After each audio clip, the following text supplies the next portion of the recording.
suwaat comme ni ñu koy defee mardi bu jot magazine bi la nga xamee ni moo di déclic ñu ciy àndandoo ak yéen di ci recevoir personnalité yi waaye waxtaanee ñaare ay mbir yoo xamee ni soxal na leen ci wàllu actualité ni ñu leen ko waxee sànq nag tey ñuy recevoir jëwriñ ji nga xamee ni moom la ñu dénk lépp lu jëm ci wàllu dem beeg dikk bi muy maître El Hadj Omar Youm ministre des infrastructures des transports terrestres et du désenclavement 2013 ba tey mu ne fi ñu fas yéene waxtaan ak moom ci ay mbir yu am solo yoo xam ne mën na leen a jëriñ yéen ñi àndandoo ak ñun ci télévision Futur Média ñun ñëpp a ngi fi Pape Djibril Fall Macoumba Bey ak Mohamed Sam mi nga xam ne ni yéen a ngi koy gis ci télévision Futur Média mu ñuy lijjanti lépp loo xam ne ni jëm na ci wàllu dem beeg dikk bi ci suba si ci télé bile Pape Djibril ñu ngi lay nuyu di la ziar bég lool ci sa teewaay ci jotaay bile xam naa ni tey di nga kontaan puisque fa ñu jëm di caajaay sañ na ma ni miin nga ko lool. Pape Cheikh di la delloo nuyoo bu baax di nuyu naataango yi Sénégalais yi ñuy seetaan si biir réew mi ak si bitim réew yëpp. kontaan trop tey kontaan yu bëri la am. déjà kontaan ci bokk ak yow plateau bi mais kontaan aussi ci nga dalal suma mère. sa mère waaw tey suma mère nga dalal muy El Hadj Omar Youm ñu koy nuyu bu baax incha allah xam naa ci biir waxtaan yi dinañ waxtaanee liñ ko dénk. waaye xam naa foog ñu waxtaanee Caajaay ak Jegem. ak département de Mbour. ala kulli yàlla parce que depuis que ñuy tàmbali émission bi. waxuma rek waa Caajaay de mais Mbour yëpp jóg nañu d'ailleurs am na gëstu boo xamee ni def nañu ko ci gox-goxaan ya fa ne lan moo tax ñu dénk ko est-ce que matal na lépp donc tey ambassadeur u Caajaay ngi fi moom Pape Djibril et puis ñu fas yéene waxtaan ak maire u Caajaay di maître El Hadj Omar Youm Macoumba Bey yow it ñu ngi lay nuyu gërëm la bu dee dañu lay déglu dañuy bég waaye teewaay bi it ci déclic dafa gën a tee am solo ñu ziar la. jërëjëf Pape maa ngi delloo ziar bi di nuyu Mouhamed nuyu Pape Djibril nuyu gan gi xam naa yegg seegul waaye ci kanam tuuti nga may ma rek ma jaalewaat Mouhamed Ndiaye woy juróom yi nga xam ni ñun ñëpp ñoo ko bokk ñàkk ak Aram yàlla yërëm leen te xaare leen àjjana. allahumma amin c'est vrai que ñoom ñaar ñëpp a ñàkk kenn ku ci ne sa wayjur muy Mamadou Mohamed Ndiaye ñu koy masawu di ko jàll muy itam ki nga xam ne ni mooy Aram Touré mi leen di gunge ñaare ngoon yi ak rédaction bu télévision Futur Média ci soir d'info moom it ñoo ngi koy masawu di ko jaale Mohamed Sam bu fajar gi bu ngeen yeewoo ci télévision Futur Média moom moo leen di baaxee lépp loo xam ne ni jëm na ci wàllu xibaaru dem beeg dikk bi fii xat na fii xatul donc yoon la bu ñu dee recevoir ki nga xam ne ni moom la ñu dénk lépp lu jëm ci wàllu dem beeg dikk bi mu teew ndax miin na aksi yi ñu ngi lay nuyu Mohamed. maa ngi lay fay bu baax Pape di nuyu waa plateau bi nuyu Pape Djibril ak Macoumba di nuyu mbokk téléspectateurs yi ñuy seetaan jamono ji di wax ni vraiment c'est un plaisir d'être là aujourd'hui pour mun a waxtaan effectivement ni nga ko waxee ci wàllu transport bi di nuyu ñi ñuy seetaan ñëpp. yéen ñi seetaan ci ngeen bokk am ngeen possibilité réagir à travers hashtag bi di déclic ci télévision Futur Média on va retrouver d'ailleurs Mamadou Ndiaye ak internautes yi d'abord dañu leen bëgg a gërëm ci ni ngeen àndee ak ñun surtout ci déclic ak engouement bi nga xam ne ni am ngeen ko yéen internautes yi moo xam Twitter Instagram ba ci YouTube bi nga xam ne am ngeen possibilité seetaan ñu en direct et en temps réel balaa ñu découvrir taxawaayu invité bi ci réseaux sociaux yi muy taxawaay digitalam moom maître El Hadj Omar Youm Mamadou Ndiaye ñu ziar la déjà tàmbalee guñu mais gis nañu engouement bi nga xam ne ni internautes yi am nañu ko ci déclic. tey fay El Hadj di nuyu téléspectateurs yi di nuyu aussi ñi nga bokkal plateau bi wax nga dëgg surtout déclic importance bi nga xam ne internautes yi jox nañ ko déjà mardi bii ñu génn gis nañ ni réaction yi bari woon na li nga xamante ni mooy ci réseaux sociaux yi muy Facebook Twitter wala Instagram mais surtout aussi ci YouTube bi gis nañ ni internautes yi ñoom ñëpp ñu ngi ci doon joxe seen xalaat peut-être actualité bi moo ko waral mais surtout aussi importance su émission bi nga xam ne jox nañ ko muy déclic hashtag bi wax naa ko Social TV tàmm ngeen ko yéen internautes yi moom la leen télévision Futur Média di proposer saa su ne mardi bu ci bu jotee ci heure bi ñu waxtaanee li nga xamante ni dina soxal yéen téléspectateurs mais aussi dina leen soxal yéen internautes bi réaction yi mën ngeen ko boole ci Twitter hashtag bi mën ngeen ci def di déclic TFM wala ngeen def déclic dinañ jot seen ay messages wala ay questions yi nga xamante ni gis nañ ni war nañ ko partager ndoog ak kii di El Hadj Omar Youm ni nga xamante ni moo géré mbirum transport beeg yeneen li nga xamante ni moom la mu nekk lu am solo moom nag am na présence bu am solo ci réseaux sociaux yi muy muy Facebook bi nga xamante ni déjà annoncé li nga xamante ni mooy ñëwum fii ci Déclic bi moom ci page Facebook officielle am na ci ay actualités yi nga xam ne en temps réel la koy partagé ndoog ñi nga xamante ni ñoo ay sénégalais yi mais aussi ak ministère bi nga xamante ne moom lay gérer mu nekk koo xamante ni seetlu nañ ni am na taxawaay bu am solo ci réseaux sociaux yi Pape Cheikh. fii ba Diourbel mën ngeen a réagir ak fu ngeen mënti nekk bu ko defee ñu jébbal question yëpp ki nga xam ne ni mooy maître El Hadj Omar Youm boobu nag ba tey Mamadou Ndiaye internaute yaa ngi dem ci hashtag bi ñu fàttali leen ko muy Déclic alors question yi na gaaw comme ni ko xale yi di waxee rang muy gaaw n'est-ce pas. voilà mu gaaw. te question bi bu ci nekk bu fekkee Twitter da ngeen ci boole hashtag bi Déclic wala Déclic TFM boo leen ko defee dinañ ko teel a ràññee ñu partagé ndoo ko ki nga xamante ni mooy suñu invité ci Facebook mën ngeen ñoo jot ak suñu bi actuellement nga xamante ni mooy live bi mi ngi jàll ci TFM bu officiel bi nga xamante ni moo disponible ci Facebook Instagram ñi ngi fa en live YouTube aussi ñi ngi fa seen ay question wala ay suggestion dinañ ko jël daal di koy taataan ak équipe digitale bi nga xamante ni moo nekk ci ginnaaw di def liggéey bu am solo ngir ñu ñëw ay soxal téléspectateurs yi mais aussi soxal internautes yi Pape Cheikh. suñu gan gi juriste la homme politique la boobu nag ba tey ñoo ngi koy dégg ci gouvernement dégg na li mu doon nii di ministre des infrastructures des transports terrestres et du désenclavement dégg na itam ministre de l'aménagement du territoire et des collectivités locales dégg itam ministre de la gouvernance locale du développement et de l'aménagement du territoire dégg na itam porte-parole du gouvernement dégg na directeur de cabinet du président dégg na monsieur le maire comme ni ko waa Thiadiaye di waxee monsieur le ministre ñu ngi lay nuyu gërëm la ci teewaay bi ak nangul gi nga ñu nangul ñëw tey ci jotaay bi la nga xamee ni émission grand public la journaliste yaa ngi fi ma ànd ak internautes yi itam kenn ku ne am possibilité waxtaan ak yow ci soirée bi tey ñu bàyyi la nga nuyoog suñu xarit ci nga xamee ni bi ñu déggee rek ni yaay doon gan gi ci la ñu tàmbalee di xaarandi sa teewaay ci télévision Futurs Médias. jërëjëf Pape Cheikh maa ngi lay nuyu di la gërëm ci invitation bi di am mbégte di ñëw ci émission bi nga xam ne émission bu am solo la di nuyu sunu xarit yi ñu fi fekk Makumba Mohamed xam ne yàgg nañu di am ay jote ak ay jotaay di beral nuyoo nag suma compatriote de Thiadiaye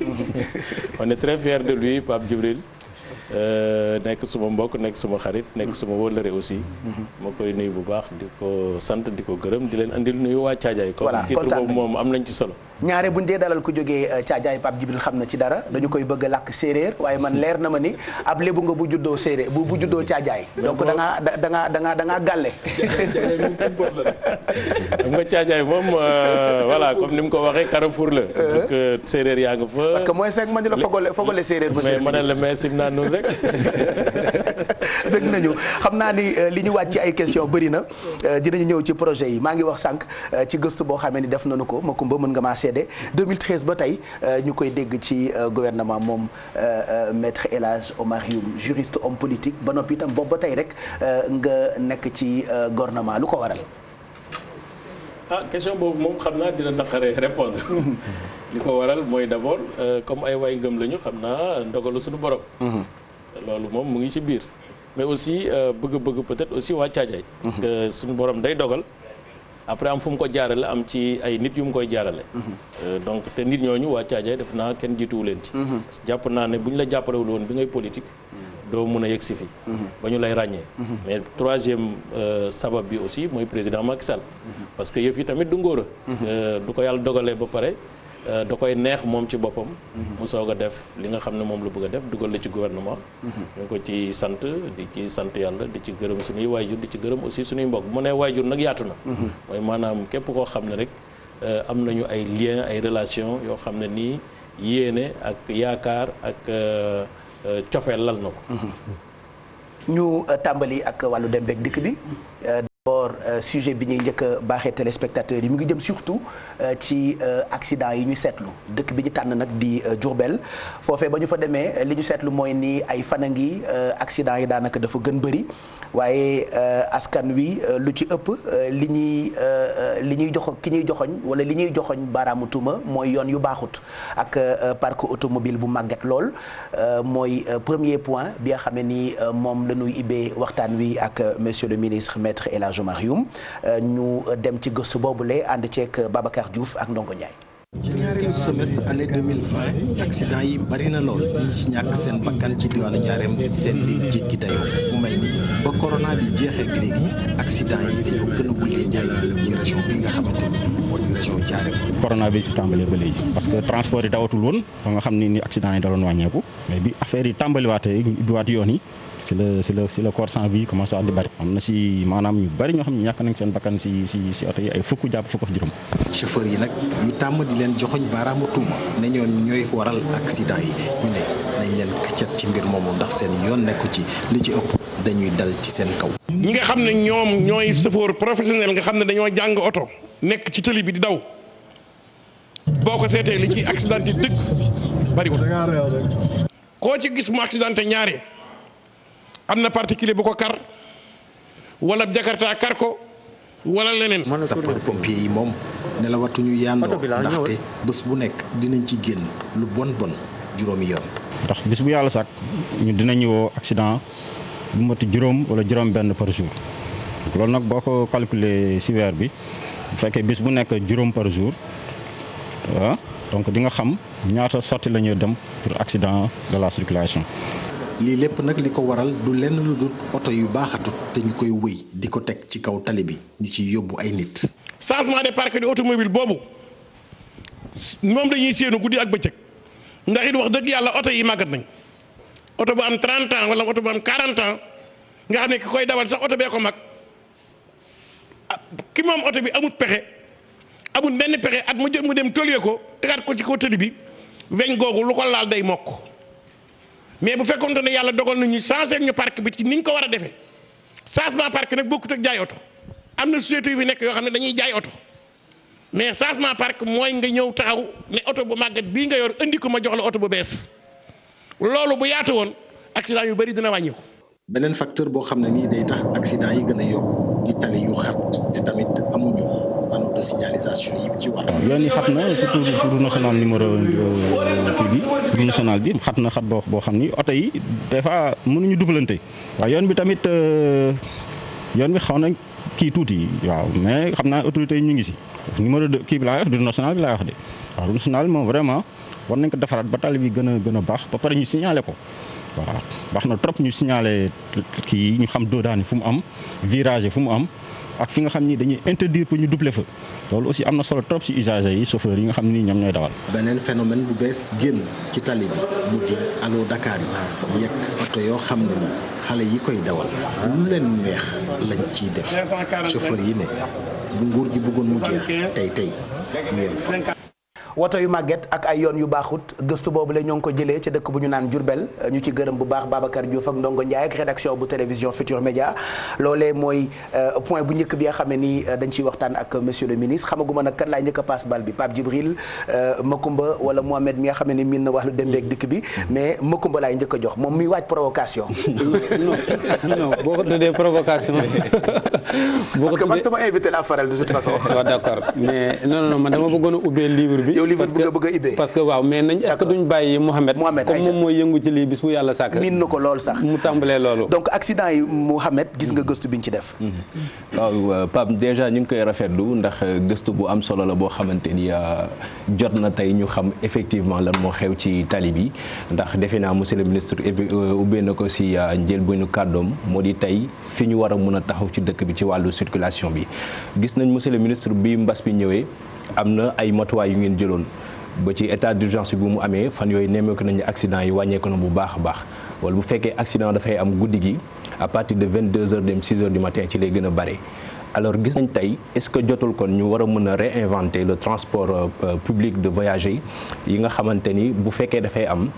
ñu mun ko tënkaat ci waxtu yoo xamante ni xëy na dina mën a tax ñu xam ban yoon moo gën ban itinéraire mooy baax ba ñu mën a moytu tali yu bon yi nga xamante ni si bëri na ci àll bi pour que tey bu fekkee ni sax li nga xamante ni moo di oto yi naam bëri na yu si màgget loolu ñu mën a xam heure bii moom la oto yi war a daw wala heure bii lañ war a mën a éviter lépp loo xamante ni accident la ci tali bi. en tout cas maa ngi lay remercier Mohamed ci waxtaan bi nga indi mu nekk waxtaan bu am solo. dafa am ay aspects yoo xam ne ci transport dañu koy xaw a mu jël ginnaaw te lu am solo la parce que bakkanu nit bakkanu doomu aadama dafa fort donc te transport jël bakkan taxu ko jóg transport yombal dem ak dikk maanaam liberté bi nga xam ne moo gën a essentiel ci liberté yi moom la transport boot maanaam liberté d'aller et de venir donc ci te loolu nag boo koy def da nga koy def ci confort ak sécurité tàggoo sa kër pour ñàkk sa bakken xam nga loolu kenn ñaanu ko xëyee sa kër aussi di dawal oto faat doomu aadama xam nga kenn ñaanu ko mais ci aléa wu transport la bokk mais aléa yooyu nag lii rôle gouvernement ak acteurs yi mooy def de telle sorte que aléa yooyu risques yooyu dañuy nekk ay risques yu ñuy atténuer te accident yi li koy indi gis naa reportage bi wax na ñaar yu am solo effectivement wax na parc bi wax na état des infrastructures maanaam am na ay yoon yoo xam ne mun na indi accident parce que yoon yi peut-être audit bi ñu waroon def dëgg-dëgg pour mu nekk yoon yu jàppandal am dimensionnement bu baax am signalisation parce que loolu yëpp ci yoon la bokk mu am ay information aussi yoo xam ne dina tax ki ngay daw ci tali bi dina xam ban vitesse la ci war a daw yan danger la war a moytoog yooyu yëpp dafa am ci yoon bi mais beneen bi aussi dafa am solo 90% accident yi am nit la maanaam défaillance humaine c'est pas le véhicule c'est pas c'est pas l'infrastructure routière mais nit ki ci boppam moo deful li ñu ko war a li mu war a def maanaam soit ay frein baaxul soit def na excès de vitesse wala tàggoo na ak sagoom yu ci bëree bëri 90% loolu la 3% léegi ci accident yu bëree bëri mooy tali yi parce que tali yi léegi am nañ ci progression yu am solo yu ñu ci def ba nga xam ne tey kenn ñemewul defar tali bu bon parce que sinon duñ ko réceptionné bailleurs yi financé tali yi d'ailleurs li ñuy njëkk a xool mooy est-ce que tali bi respecté na environnement est-ce que am na impact sociaux yi évalué nañ ko bu baax est-ce que tali bi ni ñu koy defaree baax na te ñoom bu ñu lay financé ba pare dañuy ñëw taxaw ci sa wet pour xool li ngay liggéey ndax baax na wala baaxul ce qui fait que vraiment léegi accident boo xam ne tali moo ko provoqué accident yu xaw a raar la mooy 3% 7% yi mooy ci oto yi effectivement oto yi léeg-léeg dañuy nekk oto yu doy waar 7% boobu xam naa bu ñu ko rapporté Sénégal peut-être que taux boobu sax dina gën a mag parce que comme ni mu ko waxee oto yi ñi koy dawal oto yee leen mag oto yoo xam 1956 1946 pour ne parler que de li ñuy tuddee car rapide nga xam ne Saviem la tudd ak Ndiaga Ndiaye yi nga xam ne bon du woon sax auto transport mais auto cargaison la pour marchandise dañuy ñëw ba fii ñu transformé ko ñu koy transformé seen njàngoom école des na léeg-léeg xamuñu sax bu baax nan la ñu war a mën a équilibrer oto yooyu seen i pièces de rechange jeex na c'est-à-dire usines yi ko doon defar dëgg-dëgg jeex na donc dañuy rafistoler ay pièces pour mu nekk si pneu yi nga xam ne moom mooy nekk si oto yi pneu usagé la dañ koy réchappé maanaam benn vulgarisateur mooy taxaw fa la defar yëf yi donc dafa jaxasoo transport donc du mbetteel ñu ne Sénégal mu ngi am 600 morts par année ci affaire transport ñun ñi man du ma xëyee li may njëkk a xool revue de presse mooy fan la accident am lan moo ci nekk donc à la limite sax da ngay traumatisé parce que y a une responsabilité morale bu nekk ci mbir mi affaire bi nag amul maanaam c'est pas impossible maanaam c'est pas du fatalisme d'abord dafay am volonté politique commencer par ku ñuy jox oto ban type de responsabilité ak ban conscience la ñuy dugal ci sa bopp parce que pays yi am di def loolu yëpp dañ ci génn te ay nit lañ donc kii dawal oto nan la ñuy def ba mu jot oto mooy condition yi muy amee permis nañ ko xool nan lañ koy former ba mu xam lan mooy sécurité routière fi manqué ñun ci suñu formation permis mooy kenn du la jàngal sécurité routière da ngay ñëw am nga âge bi dem nga ci auto école wala sa frère sax am na oto guddi gi ngeen di doxantu ci yëf yi ba nga mën ba jàpp confiance dem passé ji permis léeg-léeg passé permis bi aussi rigueur bi ci war dëgg-dëgg ak effectif bi ci war pour encadrer ba permis bi nga passé ko dans des conditions yoo xam ne objectivement ngay réussir loolu tamit des na donc responsabilité partagée de part et d'autre mais li ma ci gën a xam mooy volonté politique parce que dëkk nag bu ñu demee ba nga xam ne am na problème c'est l'État moom moo war a taxaw régler problème bi et commencé na parce que déjà le président de la République pour la première fois man ci li ma fàttaliku président de la République ci message boo xam ne ni daf ko jox Sénégal jox ko conseil des ministres mu ne l'année 2020 année de la sécurité routière c'est important c'est vraiment ça veut dire beaucoup de choses ñu toog mu ne il faut ñu réformer secteur bi réforme bi nag ça passe par d'abord ñi nga xam ne ñoom la ñuy jox permis ñu def de telle sorte que condition d'obtention permis Sénégal dafay nekk condition yoo xam ne objectivement encadré nañ ko deuxièmement ñu xool aussi ñi nga xam ne dañuy liggéey ci oto parce que booy xool accident yi wax nga ko léegi transport interurbain fa la accident yi ëpp maanaam dem beeg dikk bi entre dëkk ak dëkk fa la accident yi ëpp effectivement aussi ni nga wax guddi gi la accident yi di gën a bari donc loolu war nañ ci légiférer ba nga xam ne effectivement transport interurbain lan moo tax accident yi di bari parce que booy xool chauffeurs yi dawal foofu amuñu contrat seen salaire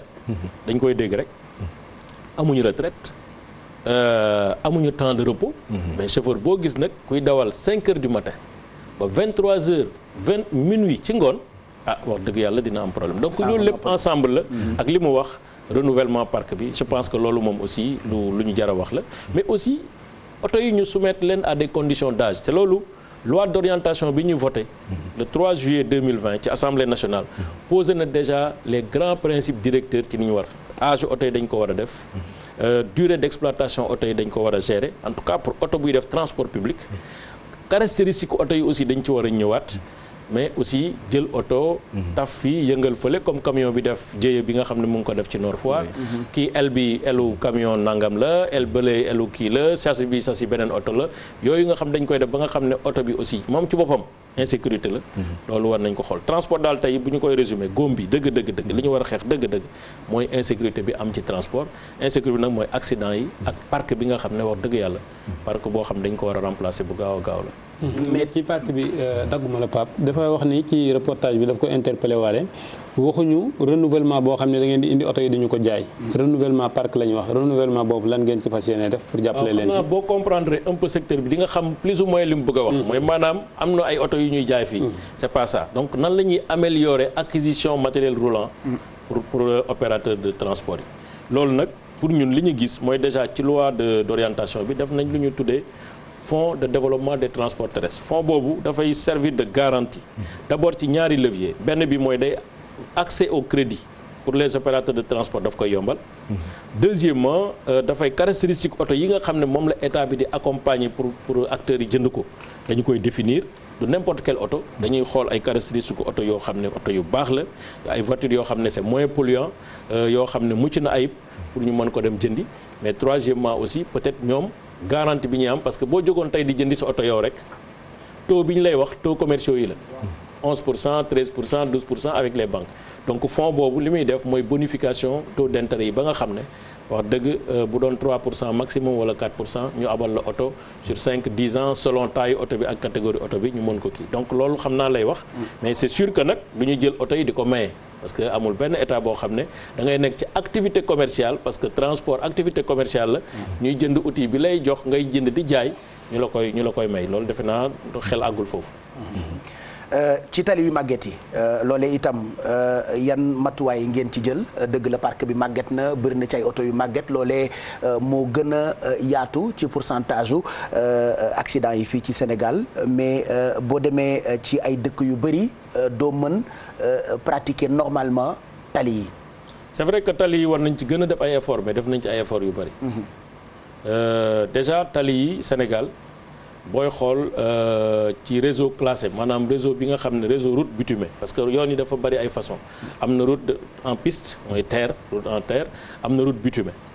ñun li ñu def ci route bi ñu fiy ñëw en 2012 ñu ngi fekk 4081 kilomètres de route bitumée tey ñu ngi ci presque 6000 kilomètres de route bitumée maanaam bu ñu fi fekkoon 4000 def nañ ci 6000 mooy le tiers du réseau tey ci benn mandat la ñu ko indi presque 1875 kilomètres de route revêtue la ñuy def depuis 2012 pour une enveloppe financière de plus de 2000 milliards de francs CFA c'est vrai que route dafa cher mais tey ñi doon xam ne dañ doon nekk ci àll bi di demander ay piste léegi ñoom boo defee piste ba pare dañu lay demander piste boobu nu ñuul parce que c'est normal aussi sunu citoyenneté moo tollu foofu et puis population Sénégal aussi mérité nañ ko pour jàppandal dem beeg dikk bi ñu ngi siy liggéey ren aussi am nañ ay programme yu ñu war a def ci yoon yi beneen bi aussi mooy programme d'entretien parce que yoon yi jarul ñu koy def mu bari c'est vrai mais aussi def ko ba nga xam ne aussi dinañ ko entretenir mu aw longue durée aussi am na ci solo mais yoon moom wax dëgg yàlla def nañ ci lu bare bari presque en moyenne plus de 267 kilomètres de route revêtue par année la ñuy def depuis 2012. lu am solo la ñu ngi aussi monsieur le ministre ne un taux important ci accident yi frontal lay nekk. waaw ñu ne léegi est-ce que donc envisager ngeen élargissement bi au-delà de bitume bi ak qualité bi mais est-ce que yaatal bi aussi. c'est ça depuis 2017 booy xool route yi Sénégal di defar booy xool léegi day nekk ay route 7 mètres 32 7 mètres 30 7 mètres 40 même. ak séparation parce que yoonu Sénégal yi bu njëkk booy xool dëgg-dëgg chaussée bi c'était un peu moins de 7 mètres. nga fekk camions yi sax bu ñuy ñëw di rombante ak yow da ngay xaw a wàcc léegi de plus en plus depuis 2017 di nga gis ne wax dëgg yàlla yoon yi. ngi gën a yaatu quoi yaatal. ñu ngi koy aussi gën a defar mu dëgër ba nga xam ne dafay gën a résistant. maintenant li ci des mooy effectivement Sénégal bari na ay yoon yoo xam ne dañuy toog lu yàgg amuñu programme parce que aussi li ñu war a wax mooy yoon dafa cher. te Sénégal dafa jóge ci ay périodes yu métti métti ay périodes d'ajustement structurel. xam nga ñu bari dañu naan régime PS mais attention c'est-à-dire li ñu teg ci ay conditions ne la yow waroo def benn investissement productif peut-être à la limite sociale ngay def et puis social boobu li ñu ci mën a tolérer mooy éducation ak des taux pendant 10 ans 15 ans ñu nekk régime ajustement structurel. soo ko génn dans les années 90 pour soo ko mën a am osé di def ay projets d'infrastructure de haut niveau. 2000 effectivement le président Abdoulaye Wade a intensifié ça Macky Sall aussi tey mu ngi ci loolu mais nag rythme la dañuy dem ndànk-ndànk ba nga xam ne. y a aussi un autre aspect Mouhamed soo ma ko permettre ba taxoon ñu indi le passage à l'essieu mooy surcharge bi nga xamante ni aussi dafa yàq tali bi. gis nga sunu yoon wi dem Thiadiaye. boo dawee ci benn vitesse bi. commencé na yàqu d'ailleurs on a un programme. donc leneen li nga xamante ni mu ñuy gën a jaaxal déjà programme boobu est-ce que nan la ko gouvernement bi di porter mais ensuite boo ñëwee ñu contrôler la. nga surchargé est-ce que dañ la war a amender la bàyyi nga dem pour gën a yàqaat wala ndax dafa am nu ñu war a jëflante yow décharger la wala comment ça se passe. Normalement c'est le règlement 14 qui est un règlement de l'UEMOA qui lutte contre les surcharges maanaam parce que surcharge sax am na booy xool mais dafa am niveau de surcharge bu ñu toléré. Règlement boobu effectivement depuis que UEMOA jël ko 2009 c'est un peu difficile d'être la mise en œuvre a été quand même assez chaotique parce que dafa am pays yoo xam ne parce que comme règlement communautaire la normalement dañu war a tendre vers la convergence pour def ko mais am na pays yoo xam ne dafa harmonisation mais c'est très difficile d'un pays à l'autre dañu am ay problèmes Sénégal fii xam nga li fi xew bi may soog a ñëw dañu ne woon duñu appliquer règlement 14 léegi ñu ngi koy commencer di appliquer ndànk-ndànk parce que il a fallu un peu de négociation ñenn ñi nga may leen délai ñu préparer wu plateforme yii yëpp ñooñu aussi dañu war a am dispositif boo xam ne nii dañuy mën a charger dans le respect de la charge à l'essieu ce qui n'était pas le cas aujourd'hui presque plateforme Sénégal yëpp am nañ ko et que léegi c'est systématisé oto buy dem dañ lay jaarale ci point de pesage yi nga xool effectivement li nga wax l'esprit de règlement 14 c'est pas que dañuy sanctionner jël sa xaalis mais à un certain moment par pédagogie c'était comme ça mais normalement on doit délaisser mais malheureusement am na ay points de déchargement yu bari yoo xam ne amuñu fu ñuy bu ñuy délaisser fu ñuy partir te am na ay produits qui sont des produits quand même très sensibles donc on est dans une procédure d'implémentation du règlement 14 ñu koy def ak intelligence sans heurter mais aujourd'hui je pense que c'est déjà entré dans les mœurs et c'est accepté ce qui n'était pas le cas parce que ci pays yu bari gars yi dañ doon règlement 14 mooy lan pour règlement 14 en fait moom mooy règlement bi nga xam ne dafay tere surcharge parce que camion boo gis dafa am poids total à charge autorisé maanaam camion bi dañu naan 7 tonnes nga war a def wala 15 tonnes boo koy charger aussi da nga ko war a charger de manière équilibrée parce que oto yi dañu am essieu comme pneu yi nii loolu mooy tudd essieu donc foofu nga war a def de telle sorte que essieu bu nekk dafa war a am benn poids bu mu war a jël pour mu nekk poids total bi donc loolu mooy règlement 14 bi 2009 la ko UEMOA jël mu nekk règlement boo xam dañ koy appliquer directement ci pays yi bon ñu ngi koy def aussi Sénégal vraiment je pense que ça commence à donner des fruits beneen bi mooy dafa am lu ñu seetlu en 2018 dafa am benn programme bu ngeen tegoon tuddee ko Cap Kaaraange loolee ci wàllu sécurité routière bi ngir rawatina document transport yi tey jii ndax jotul ñu gën a mën a gaawal mise en œuvre bi pour que wàllum sécurité routière bi effectivement même bu fekkee Sénégal du ko am dans sa globalité au moins mu mën a nekk loo xamante ni effectivement réalité la fii beneen bi mooy ñu ngi koy wax léegi ci wàllu tali yu yàqu yi ñu ngi ci jamonoy nawet nga am projet boo xamante ni itam amal nga ko ak sa département muy construction 18 autoponts est-ce que tey tamit yéen a ngi xalaat tali yi nga xamante ni si daanaka nawet bu nekk day sonal askan bi ci autopont yooyu ngeen defan ngeen tenir compte aspect boobu. waaw autopont yi programme la boo xam ne président moom moo ko indi pour limiter en fait et améliorer pour Dakar améliorer la mobilité urbaine à Dakar am na fii def naa lu toll ci ay 7 autoponts sur les 18 commencé nañ déjà yi nga xam ne mooy VDN ñu ngi commencé yi nga xam ñoo nekk dans le département de Pikine maanaam Kër Massar ak Buntu Pikine ñu ngi xool aussi nan la ñuy def parce que comme y a le BRT aussi qui s'engage il faut ñu def de telle sorte que peut-être travaux yi ñuy def yëpp ñu mën a duggante sans pour autant perturber trop la circulation à Dakar et ça commence d'ailleurs au côté booy dem ay Cambérène di nga gis ne comme ñu ngi commencé di def déviation yi pour BRT bi day impacter un peu sur la circulation de l'autre côté pont Cambérène bi pareegul donc y a beaucoup de problèmes mais c'est comme ni ñu koy waxee kuy bëgg a am lépp da ngay toj nen yi ce qui est sûr mooy on prend compte de tout ça ces aspects pour que ñu mën a def programme bi ci yeneen dëkk yi programme vraiment de désenclavement la parce que booy xool c'est des zones qui sont enclavées Marsassoum ñu ngi fay def benn pont boo xam ne ci autopont yi 18 autopont yi la ñu ngi def benn boo xam ne Bayla la ñu ngi def aussi yeneen autopont yoo xam ne ñu ngi dans le nord du Sénégal au niveau de Saint-Louis mais aussi dans le sud presque sud bi def nañ fa ay 4-5 autoponts loolu c'est pour désenclavement maanaam pour nit ñi mën a dem beeg dikk bi mën a jàppandal bu baax donc programme boobu li ma wóor mooy comme président dafa am ambition 0 bac au Sénégal maanaam bac yi nga xam dañuy déplacé wu d'abord dafay yéex ensuite dafay bari risque bac yi dañuy jël temps loolu moo tax président ne nañu def benn programme boo xam ne déjà lii programme pilote la rek mais ce qui est sûr mooy le programme est plus ambitieux que les 18 autoponts parce que Sénégal nag dafa bari zone yoo xam ne dem beeg dikk bi ci nawet comme ni nga ko waxee dafay metti te loolu la solution c'est les ponts Cap Karange bi Cap Karange ñu ngi ci c'est programme la boo xam ne c'est pour sécuriser en fait les titres de transport qui a un volet sécurité routière parce que titres yi bu dee nit ñi dañuy sàcc wala ñu falsifier titres yi ci am ay permis di dawal ça veut dire qu'on a des chauffards ci tali bi donc loolu moo tax titres yi aspect sécurité routière boobu ñu koy gën a mettre en exergue mais aussi crédibiliser titre wu Sénégal yi parce que titre dañuy dem ba benn moment boo xam comme dañu ne faux permis dafa bari Sénégal bon benn pays dootul nangooti sax di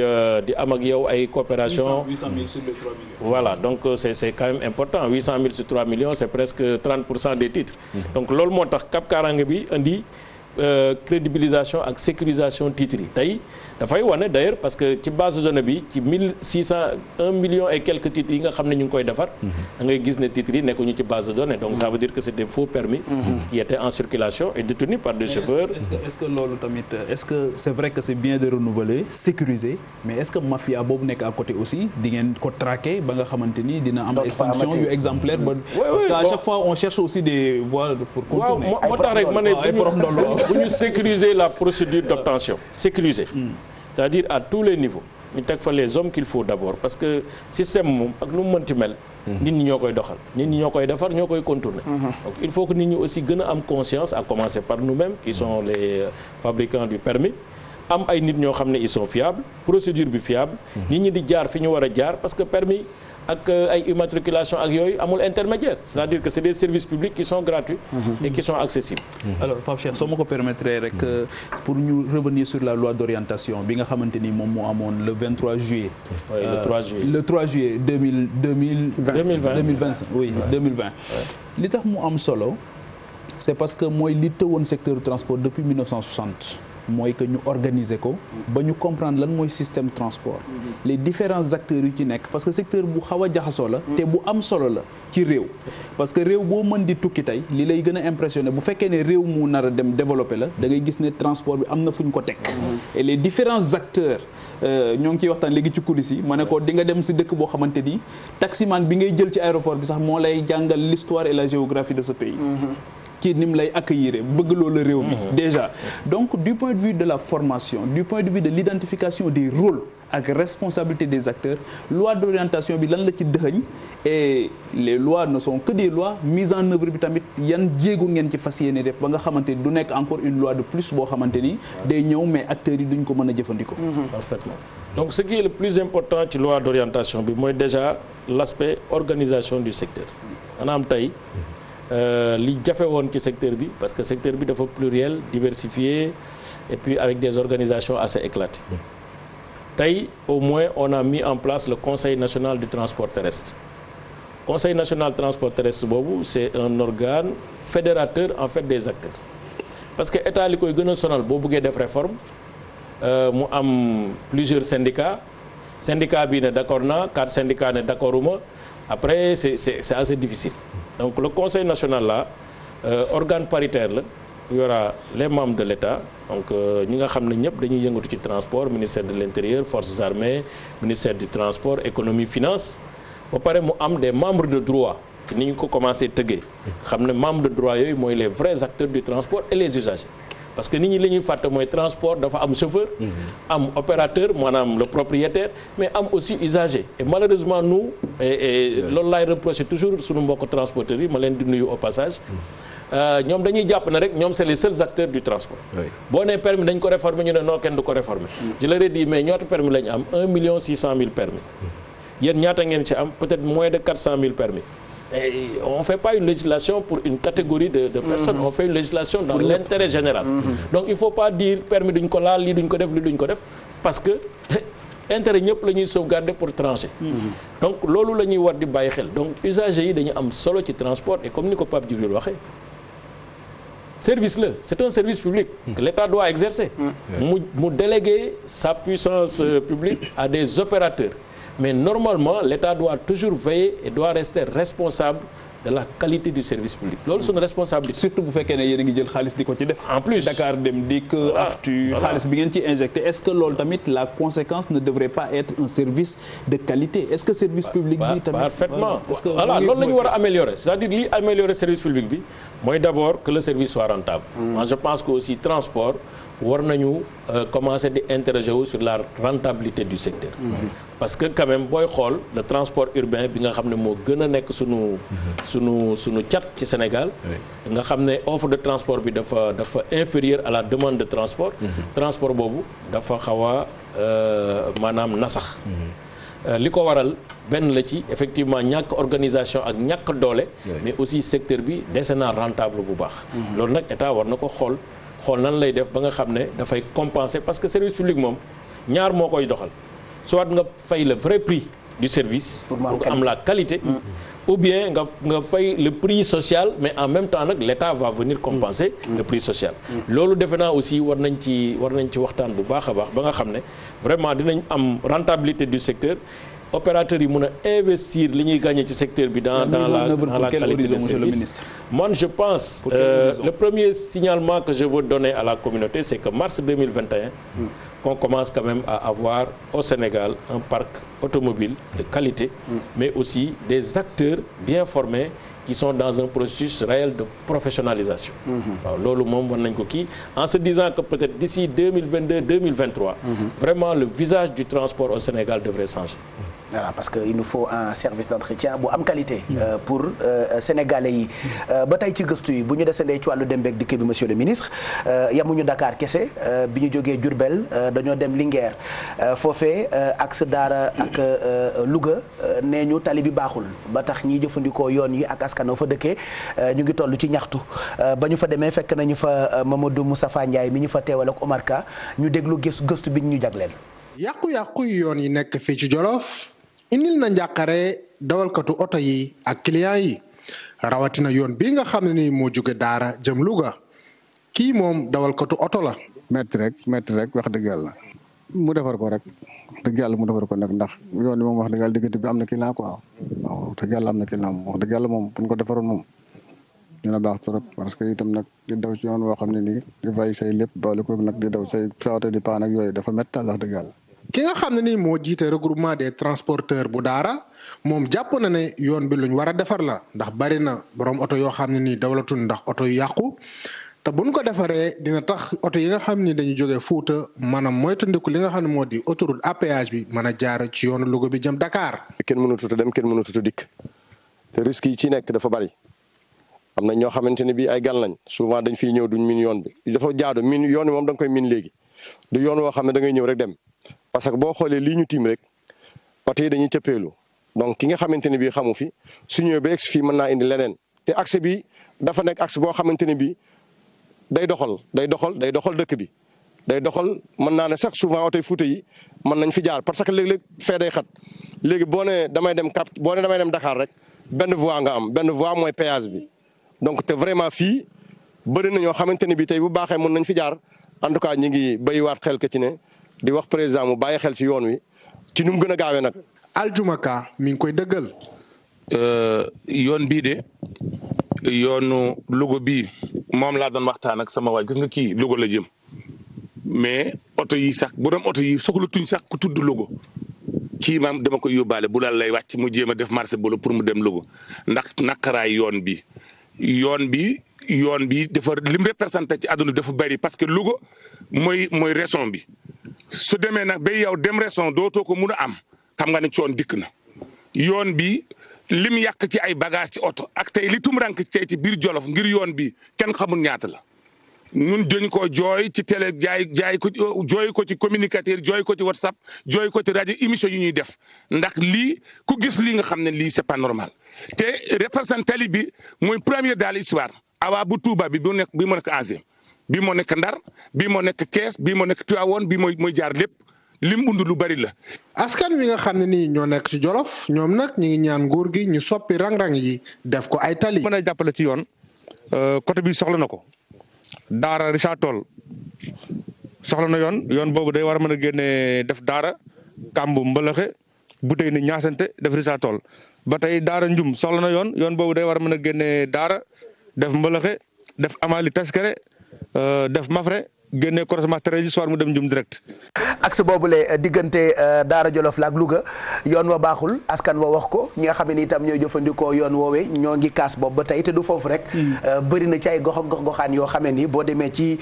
tali yi yenn saa yi sax sa xol bi jeex wala doo fa bëgg jàll wala boo fa jaaree te xamoo ko mën na jur ay jéeya yóbbante bi nag dañu koy jébbal directement monsieur le ministre looy wax ci lii ñu seetaan léegi nii gëstu bi nga xam ne ni ñoo ngi ko jëlee Linguère ci ndimbalu Moustapha ak Omar Ka. waaw li ma mën a wax mooy d'abord masawu leen coono bi. gis nañu état route bi mais balaa may ñëw fii déjà fekk na. Louga Daara Sénégal dox na ci ay jéego yu bëri ba am financement bi. waaw donc en principe normalement d'ici octobre novembre au plus tard. Les travaux vont démarrer parce que entreprise bi jël nañ ko def nañ appel d'offres yi ak yëpp. et puis le financement est disponible. maanaam yoon bi mën naa baax yoon bi moom nañu jàpp ne Louga Daara def naa Warak d'ailleurs y a 2 sections. loolu moom féete na boor incha allah. d'accord voilà am na itam yeneen axes yoo xamante ni seen. bëri na et puis question bi kay mooy comme moom mooy en charge du désenclavement aujourd'hui quels sont les coins. yi nga xamante ni moo gën a tàng yu ñu war a désenclaver yi nga xamante ni dans l'urgence quand même su ngeen amoon xaalis bi foofu ngeen di attaqué. man j'aurais dit 3 points benn bi d'abord mooy boucle du Budjé maanaam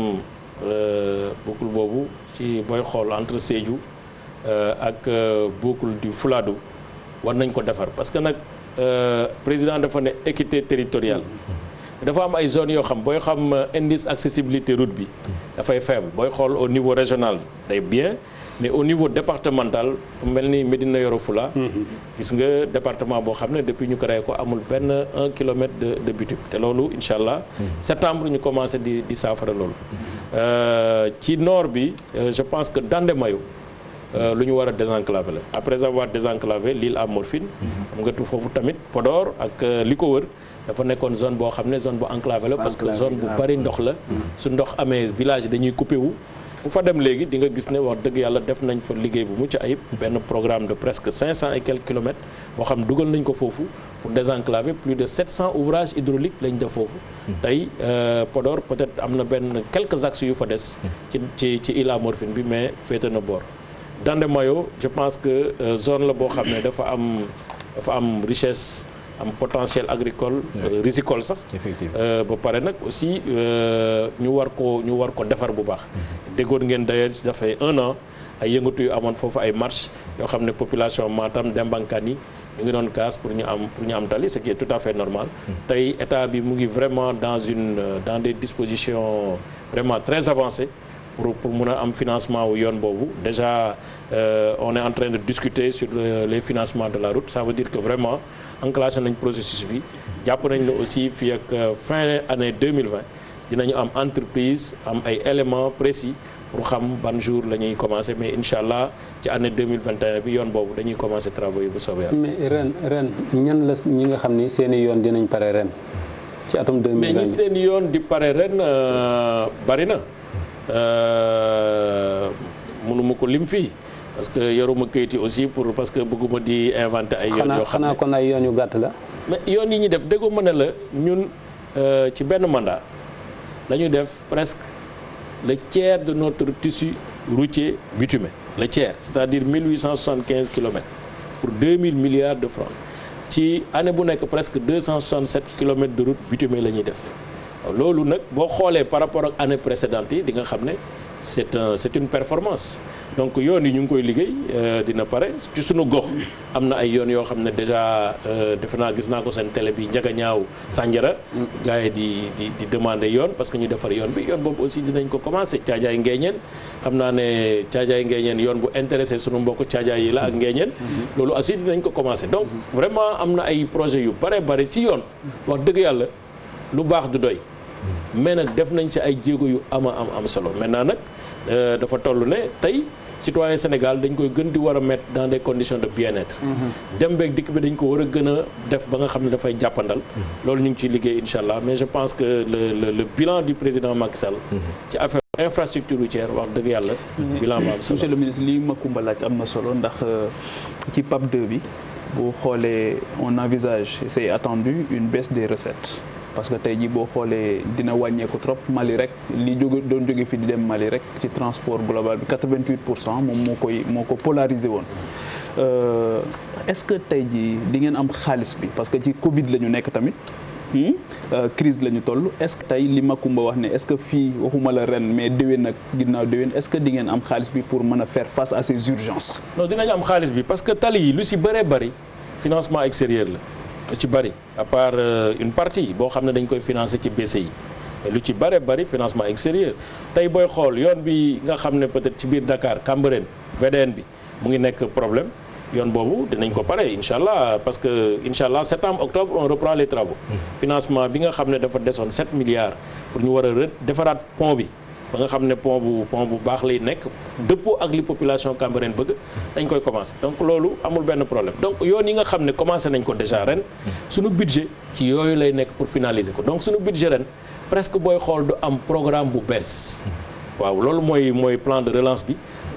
PAP ajusté maanaam dañuy xool PAP bi liñ ci commencé woon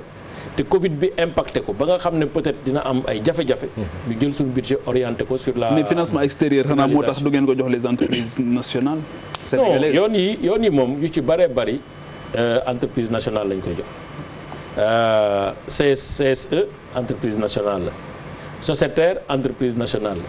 CDE entreprise nationale. est-ce que dañu leen sous-traité rek mosal leen. Eiffage entreprise nationale est-ce que du ay non mais c'est boo demee Ila Morphine ak RN2 bi di nga gis ne c'est les entreprises nationales. soo ciy xool peut-être benn entreprise boo xam ne entreprise communautaire la wala étrangère. moo ci nekk mais sinon yëpp ay entreprises nationales la d'ailleurs Sénégal ci wàllu woowu ci route moom amuñu lu ñuy jéggaane wax dëgg yàlla on a des entreprises quand même hautement qualifiées qui ont des marchés dans la sous-région. donc kooku amuñu ci benn. et je parlais tout de suite du Mali et la réhabilitation du chemin de fer. waaw loolu aussi ñu ngi ci déjà avec un partenaire de haut niveau Banque mondiale pour mu financer la réhabilitation du chemin de fer ba Mali ba Bamako. ñu ngi ci processus yi déjà les équipes maanaam xam nga Banque mondiale bu ñu lay financer dafa am ay phases donc phase de mémorandum yi pour consolider le programme li ñu ci bëgg ni muy doxee ak montant yi ñu ngi ci. ba ñu créer sax ay unités de gestion des projets donc ça veut dire que c'est une réalité financée par la Banque mondiale les coordinateurs de ces unités de projet ont été nommés donc processus mu ngi suivre son cours normal jàpp naa ne d'ici fin 2021 tout le processus sera bouclé le financement l'estimation a été faite parce que dañu ne 300 milliards mais loolu estimation la au fur et à mesure ñuy dem dinañ am l'évaluation correcte du montant à financer et puis à partir de ce moment il faudra ñu lancer appel d'offres yi pour construction lancer appel d'offres pour am l'opérateur privé qui va exploiter la ligne loolu moom procédure la boo xam Banque mondiale étant un partenaire crédible pour ñun ça fera son chemin normalement. li Pape wax léegi dafa am lu ma fàttali daaw da ngeen amaloon benn programme de sauvegarde d'urgence bu Dakar Bamako ferroviaire. ñu ngi doon njorti sax ni at bi dina fekk train bi di dellusiwaat parce que gis nañ ni am na impact bu économique bu am solo bu mu indi parce que train bi am na benn aspect boo xamante ni ci wàllu commerce daan na ko amal moo xam ñu doon jaay ci wàllu woowu ak marchandise yi nga xamante ni daan na ko indi instant bi fii ñuy waxee yow monsieur le ministre ndax mën nañoo jàpp ni train bi dina dellusiwaat si at bi. bëgg nañu train bi dawaat mais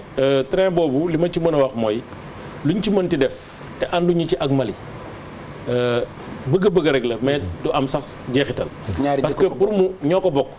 et pour mu rentable dëgg il faut aussi ñu bokk exploiter ko. sinon amul sens. parce que boo defee benn train sans le Mali dafay mel ni sax da nga leen di boddi da nga leen di beddi pardon. donc loolu moo tax luñ ci mën di def ak programme buñ ci mën di def il faut ñu déggoo ci boo déggee plan de sauvegarde d'urgence yooyu. dañ si àndoon ku nekk ne bon da ngay def plan de sauvegarde d'urgence ci sa territoire. pour que ñu daje au moins train bi mën a commencer dox. mais malheureusement financement au plan de sauvegarde d'urgence boobu ça n'a pas suivi parce que effectivement nos pays ont des priorités souvent yoo xam ne dafay xaw a metti pour nga boole lépp réaliser ndoo ko donc loolu loo tax ñu ne nañ xaar Banque mondiale pour que ñu defaat une grande réhabilitation am un opérateur privé yëf yi ñëw jàpp naa ne 2022 2023 loolu danañ ci àgg incha allah. voilà moi je pense que balaa ñuy génn wala balaa ñuy tourner page yu dem beeg dikk bi mën nañu xool internautes yi ndax li ñuy laajte boobu ba sànq ba tey bokk na ci ay laaj yoo xamante ni mu ngi jóge ci yéen par exemple Dakar Bamako bi am na ay internautes yoo xamante ni laajte nañu ko saa yoo tuddee bitumage yeeg tali yi am na ci ñu bëri ñoo xam ne ci seen i gox dañuy yónnee ay laaj ngir ñu jébbal ko monsieur le ministre waa Pire par exemple ñu ngi laaj naan axe Pire ak Mewane ca Senghor ba tey defaruñ ko ndax am na lu ci ministère bi prévoir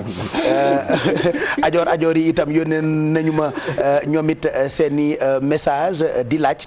ndax ministre bi prévoir na loo xamee ni dina mën a ñoŋal seen tali yooyu le maa ngi xool laaj bi yooyu yëpp rek mu ngi jëm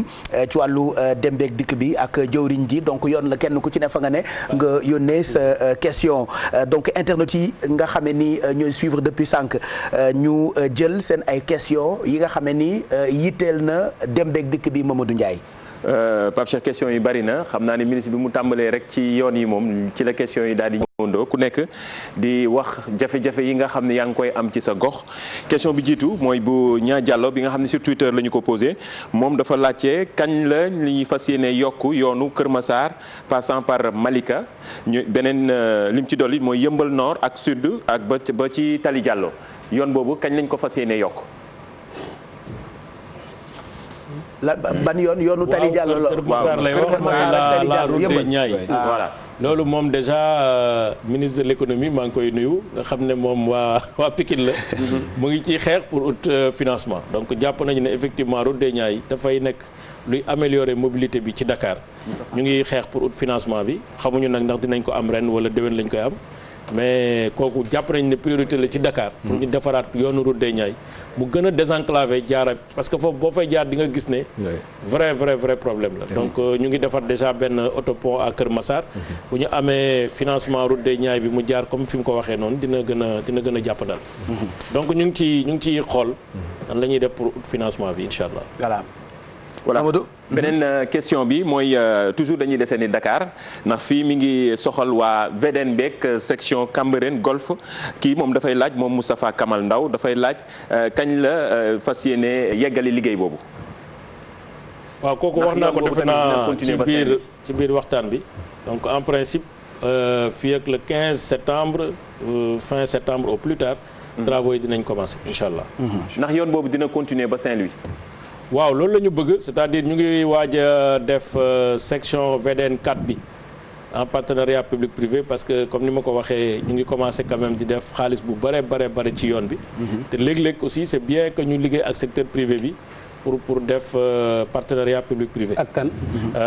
partenariat public privé am na ñu bëri ñoo xam ne dañuy soumissionné il y a plus de 4-5 entreprises yoo xam dañuy soumissionné pour ne mën naa leen defal section bi. ñu ngi waxtaan ak ñoom am na ñu soumissionné parce que après section boobu dañu bëgg ñu def benn autoroute Thiès Tivaouane Saint-Louis donc am na aussi ñu soumissionné ay appel d'offres yoo xam ne dañ koy def maanaam manifestation d'intérêt ñoo xam dañuy signé ak ñoom MOU. ñu jox leen délai ñu dem seeti ay financement xool ñoom tamit nan lañ koy liggéeyee soog a waxtaan ak ñoom am na ci ñu bari ñoo xam ne ñu ngi ci. voilà est-ce que am na lu mu ci teg itam ci VDN extension bi jëm Saint-Louis. est-ce que dafay nekk péage. waaw léegi nag loolu moom jàpp naa ne il faut ñu commencer ko instituer. parce que bien-être ak qualité de vie dafa am lu muy jar. te li muy jar aussi du tout le temps lay génn ci poche état. léegi Sénégal commencé nañu accepter péage parce que bi ñuy def péage autoroute bi ñu bari dañ jàppoon ne Sénégalais du ñu accepter fay donc tey ñu ngi accepter fay péage. mais ñu ngi fay ay ñu ngi dool mën nañ ci dellu si. après comme ñu waxtaanee renégociation yi d'ailleurs. ñu ngi fay pour dugg ci bac du dëgg. te bac péage moo ko gën a jàppandal donc jàpp nañu ne bu ñu defaree VDN bi ba nga xam ne presque voie express lay nekk nga xam na ngay jógee Dakar jaar fii jaar VDN jaar Malika génn jël yoonu Thiès branché wu ci autoroute dem sa yoon loolu dafay seer. VDN bi commencé na am ndox de. VDN bi waaw loolu dinañ ko rectifier xam nga tali bi nag dafa nekk en cours de réception. mais loolu dinañ ko rectifier gis nañ d'ailleurs problème bi lan la. dinañ ko rectifier ci fan yu néew kooku y a pas de problème. mais gis nañu effectivement li fa nekk ñu ngi jégalu aussi population yi vraiment. su Mamadou pare rek ñoo jëlee négociation. alors que voilà Mamadou waaw ayca. voilà question bi mujj. sax na ci ñëpp moos. question bi mujj dañuy jeexale ak Moustapha Diédhiou. moom li mu laaj moo di jafe-jafe transport urbain fii ci Sénégal wala Ndakaaru ndax nee na altine ñi nga xamante ne dañuy liggéey wala étudiants yeeg élèves yi dañuy am jafe-jafe li nga xamante ne moo di transport ngir ñu yóbbu leen seen béréb yi nga xam ne mooy seen bérébu liggéeykaay wala école yi nee na jafe-jafe yooyu ñu bari dañ koy dund maanaam transport urbain bi daal doyul est-ce que yow ministre bi wala yéen ñi nga xam ne yéen ciy liggéey ngir fexe jàppandal li ñi nga xamante ne ñooy sénégalais yi ci li nga xamante ne mooy transport urbain. waaw xam nga loolu moo tax en fait ñu def réforme yi yëpp réforme yi ñaari objectif la am mooy offre de transport bi ñu yokk ko parce que transporteurs yi ni ñuy liggéeyee nii ay jàmbaar lañ parce que depuis les années de l'indépendance ñoom ñoo fi nekk di góorgóorlu ay le vieux Lobatt Fall ay góor gi Ndiaga Ndiaye mi génn àddina bu yàggul ñuy leen di ñaanal yàlla ñoom ñoo fi nekkoon di góorgóorlu ba Sénégal créé Sotrac créé Dakar Dem Dikk et cetera mais c'est les opérateurs privés ñoom ñoo yore transport urbain bi te wax naa léegi ne transport urbain non seulement oto yi doyul oto yi calibré wuñ leen pour transport urbain parce que pour dem si dëkk yu mag yi di nga gis ne transport urbain oto yu mag la yu def au moins 90 places 100 places et cetera fii booy xool 55 places mooy taille bi gën a rëy donc transport urbain bi il faut ñu réformer ko indi ay oto yu war a def transport urbain maanaam ay véhicules yu am capacité pour yëpp lu bari loolu mooy expliquer BRT bi BRT bi su jaaree yoon dëgg-dëgg 300 000 passagers jour xam nga loolu lu am solo la loolu moo tax ñu indi TER bi parce que Dakar dafa am façon bu mu bindoo Dakar dafa nekk presque. mais TER bi fi mu ne bokkatul monsieur le ministre. non pourquoi bokkatul TER bi kay nekkatul rêve c'est une réalité. mais décembre janvier mais c'est des grands travaux. non mais on a inauguré les rames du TER. mais maintenant inauguré wuñu le service du TER. le service va nga Makumba lii ñoo ñu koy doog a wax. xam nga bien sûr. xam nga dañ leen ko bu yàgg de. non da ngeen même après inauguration rames yi. waxoon nañu ni dina daw balaa heure bi. waxati mu dañ dañat. mais léegi TER bi pour kañ lay daw yow Makumba. ba pare nee nañu xeltu léegi nga am ay projet yoo xam ne soit tardé nga ci sa kër wala tardé nga ci benn projet boo waroon c'est comme ça un état c'est comme ñun ñii. un état nag je suis désolé. la prévision la planification. la prévision et la planification ay éléments la yu lay accompagner pour la concrétisation du projet mais projet li ko mën a tardel dafa bëri mën na nekk loo xam ne du état bi mën na nekk ay privés qui ont des problèmes dans des marchés mën na nekk ay problèmes de paiement mën na nekk ay retard de financement. mais finalement dafa dëggal ñi nga xam dañ doon poser le débat sur l'opportunité même de l'ouvrage. mais l'opportunité de l'ouvrage Pape. la pertinence de l'ouvrage. xoolal Dakar soit ñu créer des projets de transport véritables financement public parce que war naa la léegi ne li ñu bëgg dëgg-dëgg ci Dakar mënuñu ko am ak des opérateurs privés. soit on le fait soit dans 2 mois 2 ans maximum on va pas circuler Dakar entonnoir la entonnoir. mais lan moo tax boo xam ne nii c'est 25%. oui sur 0,3%. 0,3%. mais monsieur le ministre. 50% de la population urbaine. mais l'autre question. l'essentiel des travailleurs sont ici. 95% des travailleurs de mais yéen a fi concentré nit ñi aussi c'est-à-dire que aujourd'hui la décentralisation. je suis d'accord c'est-à-dire que est-ce que tey jii tamit waruñu fexe ba. ñu poser wu une question très simple pourquoi les gens veulent venir coûte que coûte à Dakar. parce que Dakar est plus attractif. parce que hôpital yi fi lañ nekk. Dakar est plus attractif, c'est normal. Mais décentralisons. Mais c'est ce qu'on est en train de faire. Pourquoi on crée pôle urbain de Diamniadio? Pourquoi on crée Daga Diamniadio tam vous êtes là. mais non xam nga am na ay ruptures yoo xam ne. mais balaa nga koy def de manière profonde il faut nga préparer. petit à petit. waaw da ngay def ay pôle d'équilibre mu xaw a kase nga dellu si ginnaaw gis nga Daga Kholpa commencé na sori. après ñu créer ay 100 000 logements lan lañ fi bëgg pour que à l'intérieur du pays nit ñi mën a am ay habitats acceptables. après tu crées des autoroutes parce que nit ñi du ñu dem fenn rek. Si tu ne crées pas les conditions d'attractivité de ce territoire,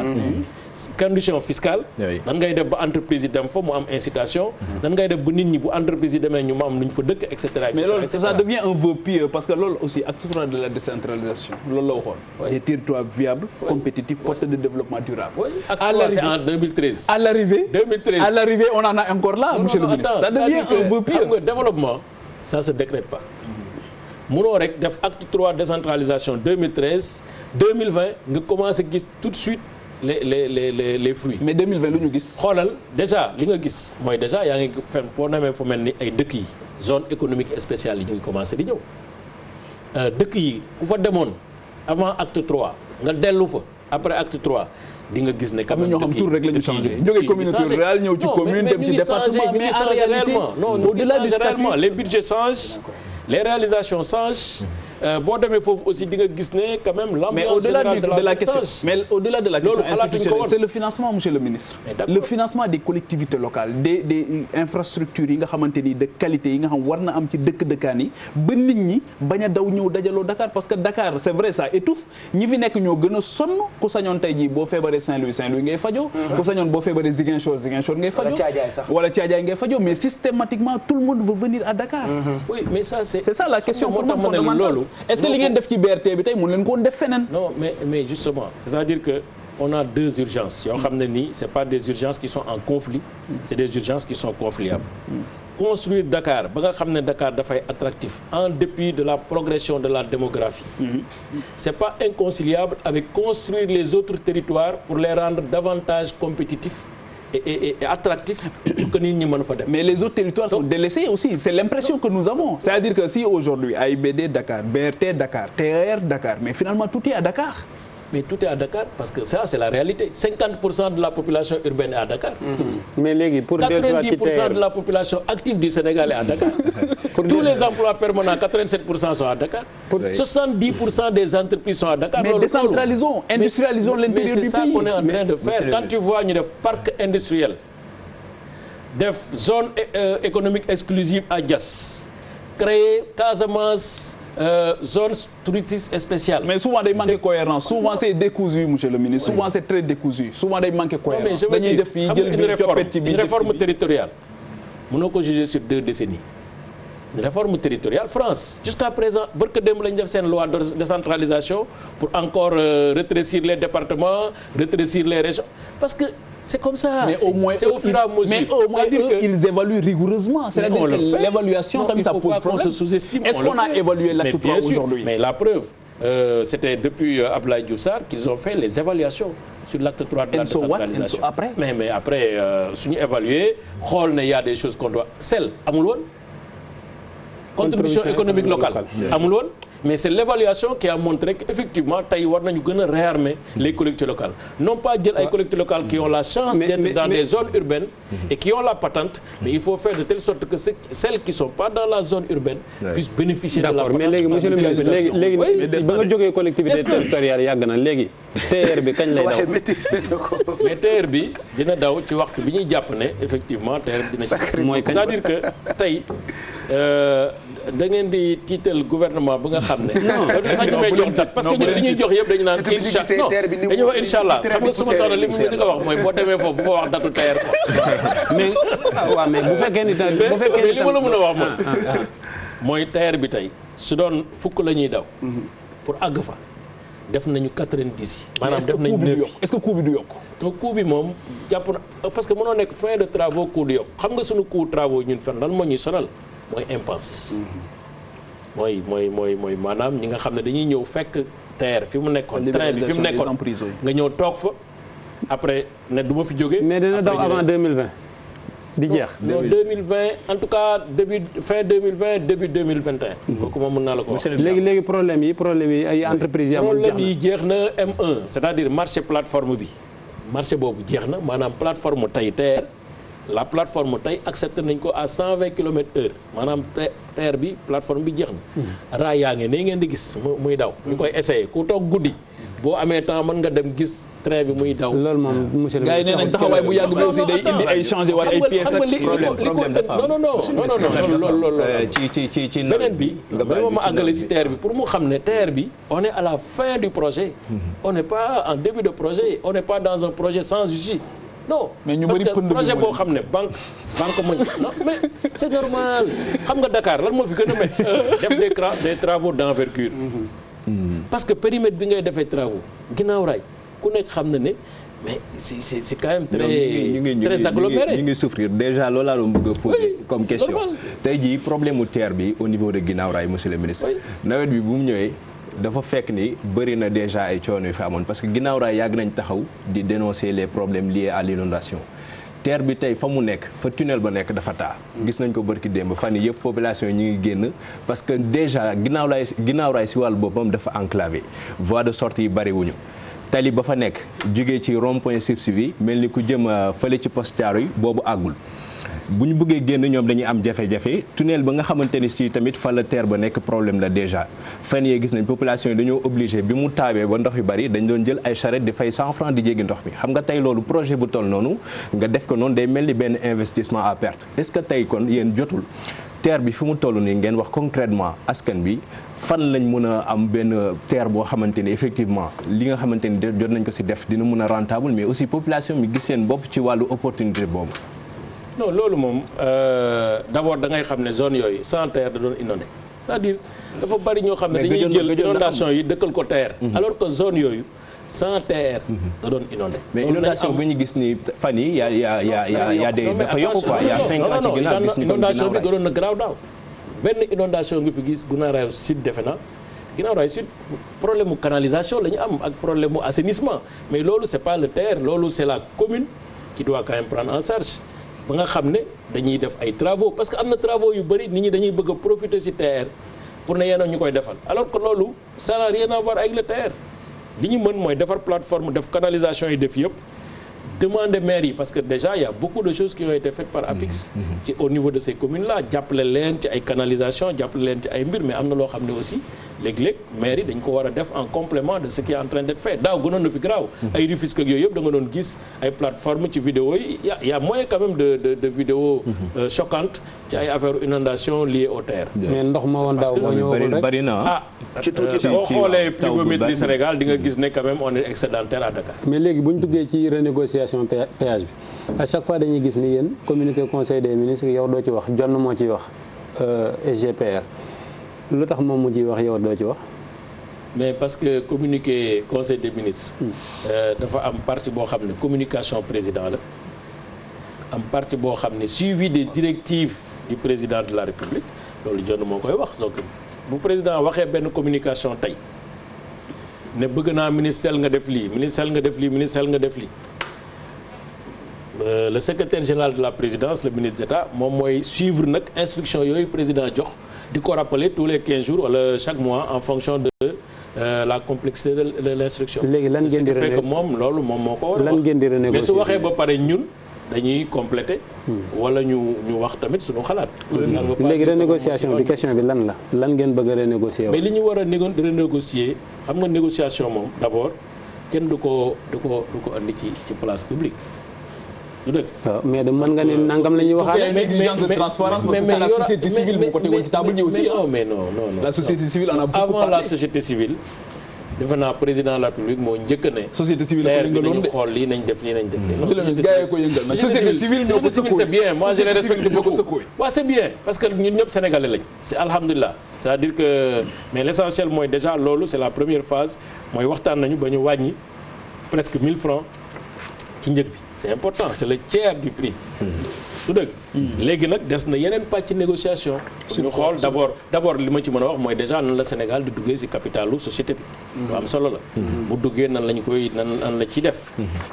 nan la ñuy xoolee modèle économique gu contrat bi ba nga xam ne dafay équilibré parce que dafa am intérêt état du Sénégal am intérêt usager yi mais aussi am intérêt partenaire bi nga xam ne aussi suñu partenaire la voilà donc loolu yëpp la ñuy toog waxtaan te usagers yi dañ ci sonn c'est-à-dire que autoroute bi souvent da ngay fay ki nekk yenn saa yi sax nga ñee ñi jaarul ci autoroute parce que di nga fay ba pare ça dépend yàgg fa yàggaay boo xamante ni c'est extraordinaire wala soit nga ñëw guddi su fekkee ne yoroo carte da ngay ñëw guddi fekk gars yi tijji benn box c'est vrai qu'il veut rentabiliser maximiser seen i profit wàññi seen i dépenses mais est-ce que loolu tamit l'État fait la police pour défendre les usagers justement bien sûr parce que souvent da nga fay dund lu métti on le fait tout le temps c'est-à-dire que aussi da ngay xam ne autoroute urbaine la ñu am maanaam autoroute boo xam ne presque ci biir Ndakaaru la nekk yaatuwul comme ni ñu ko bëggee woon mu am parce que mu am voies yu bari parce que autoroute bi pour nga def pour nga gën ko yàkkali dafay cher parce que il faut nga defaat encore ay travaux tabaxaat defar indemniser ñenn ñu nekk ci côté bi et cetera ça va être beaucoup de difficultés léegi maintenant heure de pointe c'est normal que mais il faut saluer quand même les efforts qui sont faits par Eiffage quand même c'est normal parce que heure de pointe même en France il y a des autoroutes ay 5 voies 6 voies heure de pointe wala vacances été da ngeen di gis bison futé di leen wan embouteillage yi am sur 5 6 7 8 kilomètres des fois sur 30 kilomètres c'est normal fii Sénégal dañuy xëyandoo di wàccandoo lii am ci autoroute bi mais mooy am ci yeneen route yi embouteillage yi mais sauf que la différence France bi nga tudd léegi et je connais pas aussi foofu le niveau d'implication des collectivités locales parce que da ngay gis ba ci dernière campagne bi ñu def pour la ville de Paris citoyens parisiens yëpp li ñu doon laaj seen candidats yi mooy kan mooy faire face aux embouteillages loolu bokkoon na ci li ñu gënoon kii mais fii on sent pas la ville est-ce que souvent état rek la ñuy wax ñoom lan la ñuy def dans ce sens. waaw ben loolu soo amee. da nga koy laaj waa soo amee opportunité mais c'est normal parce que aussi. centralisation à outrance la peut-être. mais li ma le centralisme. non li nekk ba nekk mooy quand même il faut reconnaître une chose. c'est-à-dire que transport de manière générale lu ñu dul xalaat lu bari léegi la ñu commencé di jël les services de transport mu nekk au cœur de l'actualité mais transport c'était pas la préoccupation moo tax d'ailleurs mu ñuy rattrapé boo xoolee dëkk bu mel ni Dakar gare des Beaux Maraîchers pour ñu am gare bu mat gare ñu ngi ko am ci les années 2003 2004 2005 pour te dire c'est que ñun transport booy defar dëkk. et encore. des fois da ngay defar dëkk bi ba pare ba mu sotti. ba lépp pare ngay soog a xalaat ne waa fan la ñuy otee oto yi fu ñuy gaar ak yooyu. donc ñun culture intégrée la planification des services de transport dafa xaw a manqué suñu loolu nag moo ñuy rattrapé. mais ñu ngi ci def ay jéego yu am solo léegi déjà ñu ngi commencé di def programme de mobilité urbaine soutenable pour Dakar. ñu ngi commencé di xool un peu comment changer les textes même du CETUD pour que CETUD mën a ñëw en complément de ce que les collectivités territoriales font pour mën a améliorer les questions de stationnement les questions d'arrêt parce que yooyu yëpp réglé wuñ ko te loolu yëpp c'est des questions qui intéressent le transport. léegi autoroute Ila Touba bi kii moo ngi wax na Macoumba wax na léegi renégociation Ila Touba Mbour AIBD Thiès foofu tam gis nañ ne chinois yi ñoom ñoo ko doon liggéey mais est-ce que ñoom la ñu prévoir woon pour ñu exploiter ko. waaw parce que xam nga bi autoroute bi pare pour nga exploiter ouvrage public il faut nga def délégation de service public wala partenariat public privé donc il faut nga def ñaar yooyu. loolu dafay jël temps parce que day laaj ay appel d'offres. mais annoncé woon ngeen fi agence des autoroutes du Sénégal. waaw loolu ay réflexion la. c'est-à-dire que le fait que loolu ay réflexion la yoo xam ne. ñu ngi koy. pourquoi il n'y a pas eu appel d'offres mais xam nga comme amaguñu taayu autoroute. bu toll ci ay 1000 kilomètres 2000 kilomètres. bu yaatu nga war a am ay société pour gérer l'autoroute xam nga donc loolu ñu ngi ci réflexion yi la nekk. bon maintenant comme li nga wax bu ñu paree autoroute bi il faut nga def appel d'offres pour yooyu yëpp mën a taxaw donc là ñu ngi ci d'ailleurs pour avoir quelqu'un qui va exploiter. vous allez reconduire les Chinois wala. on va faire un appel d'offres l'appel d'offres est paru. est-ce que journal de la place. est-ce que duñu leen privilégié aussi ci appel d'offres. appel d'offres compétition la. xam nga compétition mënoo privilégié mën a defal boppam. exploitation rek mënuñu ko def monsieur le ministre. attention exploitation métier la France dañu commencé woon nationaliser seen autoroute ñu mujj dem privatiser waat autoroute yi à partir de 2014 ou 2015. mais yéen parce que yëf yi métier la am na loo xam ne bu ko séddale rek. Privatiser, cela ne veut pas dire confier à des étrangers. mais c'est convié à des privés. privatisation conviée à des privés nationaux. mais c'est des privés nationaux. parce que la preuve maa la ne léegi ñun dinañu am ci paaru société bi pour dugg ci état. 10%. c'est que mais Eiffage ngay wax Ila Touba bi lañ wax. non même ba Ila Touba bi 10% lañ leen wax. ma ne ah bon loolu ñu ngi négocier pare ko ñu. bu ñu waaw paree ñu xam lan la ñuy am wala li nga doon wax xoolal par exemple 92,2 milliards état bi moo dugal 69,2 milliards yi ñële dugal 23 milliards yi. ba pare naan la dama lay jox 10%. ah ci protocole bi la nekk. ci protocole bi la nekk moom lay bañ ko ubbi. non mais attends non mi ngi ni koy bi ci kanam. wala protocole bi dencal ñu ko rek. mais xam nga li nga war a xam mooy. Pape Cheikh wax nga dëgg partenariat public privé su dee xam nga ko dafay am. il est venu spécialement pour provoquer. dafay am loo xam ne état moo koy dugal. partenaire privé bi dugal. waaw mais bu ñu paree ki moom yëf yi. waaw état la. mais man mi la ëppale. man maa moom nga may may 10% autorité bi non attends dafa am ñaari pàcc yoo xam il faut nga def différence bi. maanaam portable bi nañu ànd dem ñu jëndi ko bu ñu ko jëndee ci sa tur lay nekk suma tur man maa koy moom. nan lañ koy exploiter bañ ci def ay wari wala di ci def beneen maa ngi jégalu ci publicité bi mais di ci def transfert d'argent wala yooyu du dëgg. wala free. wala free wala bu la neex voilà bu ko. free mooy sponsor émission bi. donc nan lañ koy defee mais loolu. beneen pàcc la mooy exploitation. dafa am phase de construction. boo xam ne bu ñu construire maa moom ak phase d'exploitation de manière générale. dañ koy exploiter sous forme de concession. c'est un privé qui vient dans des conditions d'exploitation. mais exploitation bu fële Ila Touba bi AIBD Thiès exploitation la c'est vrai confié aujourd'hui à des Chinois mais ña fay liggéey. mais vous avez quelque chose contre les Chinois ou pas c'est tellement sur. li tax ñu war leen a bàyyi xel souvent mooy. ni ñuy nasaxalee ak yelleef yi doomu aadama yi parce que ña fay liggéey dégg nañ leen jamono yi itam ñu yëngu. ne conditions yu métti la ñuy liggéey man mii dawal naa sama oto ba tàyyi foofu ñu wàcce affaire bi ñu ne jàmbaar du ngeen ñu dimbali waxal ñu li ñuy dund foofu à ce niveau là est-ce que aussi vous êtes regardant par rapport aux conditions de travail des Sénégalais yi nekk foofu. bien sûr parce que dafa am loo xam ne ci état ñëpp a ci yem dañu état dafa am lu ñu tuddee code du travail ku nekk am ay inspecteur du travail. ñooñu yónnee ngeen fa mission. loolu affaire gouvernement man du ma ministre du travail. mais jàpp naa ne. fu coow liggéeykat am. ministre du travail moom jox na instruction. moo war a taxaw directeur du travail. à travers lui les inspecteurs du travail pour ñu dem xooli. voilà on a reçu tellement de questions dinañu ko jéem a jébbal monsieur le ministre on doit normalement war nañu def pause publicité. wan leen free money d'ailleurs li muy proposé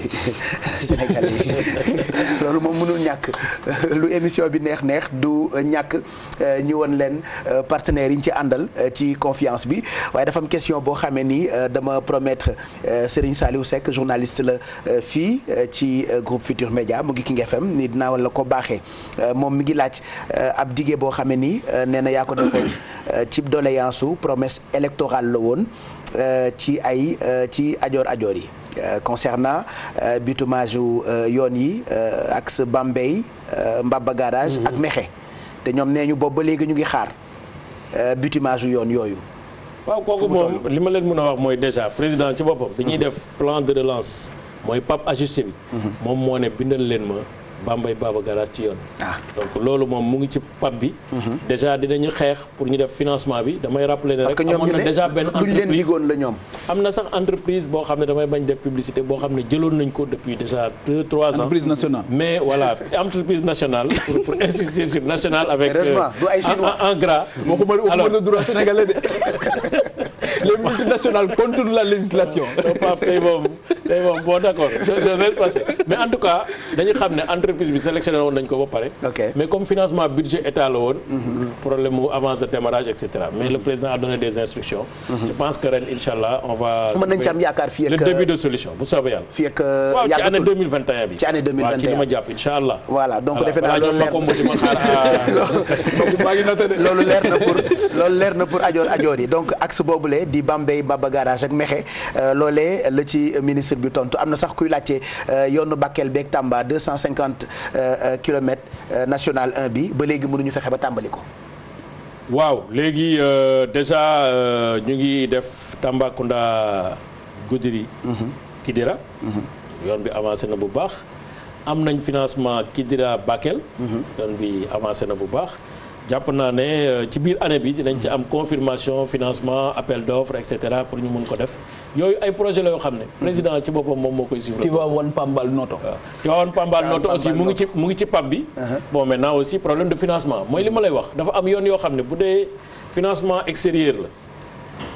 Avec nos partenaires yoon bi day gaaw mais am na yoo xam ne bu dee ci gafaga gi lay jógee budget état ci gafaga gi lay jógee léeg-léeg dina xaw a sooxe parce que simplement aussi priorité yi nag ci biir Sénégal dafa xaw a Ourossogui war a fondé Ourossogui war a fondé aussi waaw mooy li ma wax léegi ñu ngi ci Ourossogui war a fondé dafa yéex rek mais ñu ngi koy liggéey dafa liggéey bi nag moo xaw a yéex wax dëgg yàlla ba entreprise bi fan yële rek bind nañ ko lettre pour ne ko boo góorgóorluwul dañuy nangu travaux yi ci yow. voilà daañu enchaîner léegi nii ak dernière partie bi point yi ñu ci fas yéene waxtaanee bokk na ci dinañu def tuuru gaar yi daañu dem Baux Maraîchers dem fi nga xam ne ni moo di Petersen waxtaanee Covid bi ku ne dem beeg dikk bi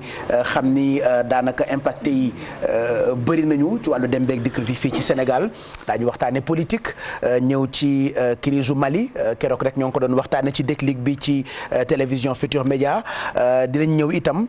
ci yu am solo yoo xam ne ni boole nañu ko ci protocole bi waaye protocole yi bokkul protocole d'interview bi Makumba Bey laay jéem a tooñ en attendant ñuy enchaîner ak partie boobule mën nañoo xool ce que propose Free aux Sénégalais surtout Free Money.